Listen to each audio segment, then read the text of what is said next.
વિસાવદરના ધારાસભ્ય ગોપાલ ઇટાલિયા સામે પડ્યા છે। હવે મંત્રી જીતુ વાઘાણીના સામે અને તેમના જે પ્રકારના વિભાગના સવાલો હતા તેમાં આ મંત્રી ખોટું બોલી રહ્યા છે તે મામલે તેમણે સવાલો ઉપસ્થિત કર્યા છે અને જવાબો પણ આપ્યા છે। વૈષ્ણવજન તો તેને કહીએ જે પીડ પરાઈ જાનાને રે।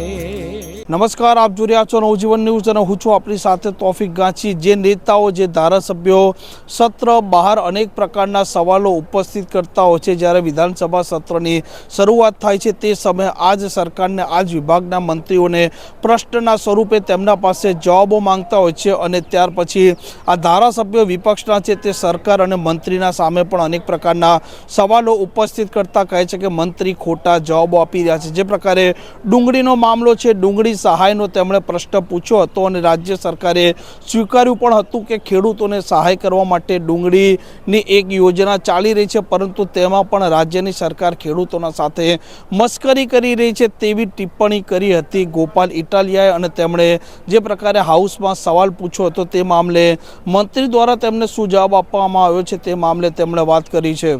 દોસ્તો, આજે 27મી ફેબ્રુઆરી વિધાનસભાના દિવસમાં મારો એક પ્રશ્ન હતો કે ખેડૂતોના મસીહા બનવાની કોશિશ પહેલા દિવસથી સરકાર કરે છે। કૃષિ મંત્રી અને આખી ભાજપની સરકાર રોજ જાગીને ખેડૂતોના નામે મોટી મોટી વાર્તા કરે છે। આજે ખેતી વિષયક મારા બે પ્રશ્ન હતા, પ્રશ્ન નંબર 81 અને પ્રશ્ન નંબર 33।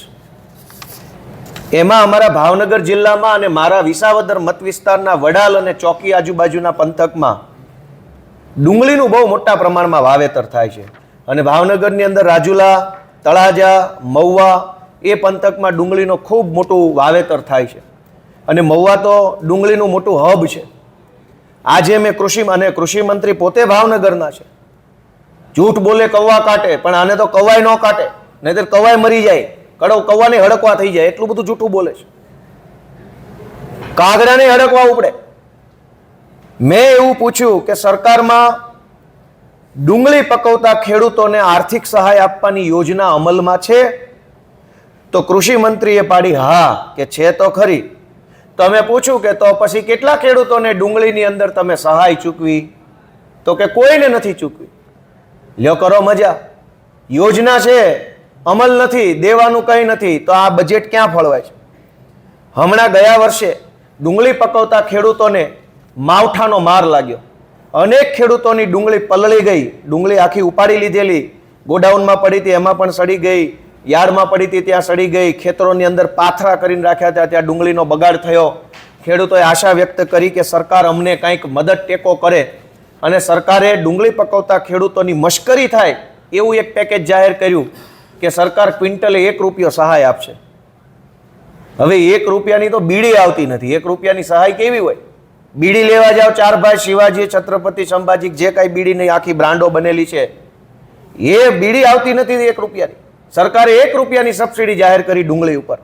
અને જ્યારે મેં વિધાનસભામાં પૂછ્યું કે ભાઈ ડુંગળી પકવતા ખેડૂતોને ગુજરાતની ભાજપની મોટી મોટી વાતો કરતી સરકાર શું સહાય આપે છે? તો કે બસ આશીર્વાદ આપે છે, સહાય બહાય કંઈ છે નહીં।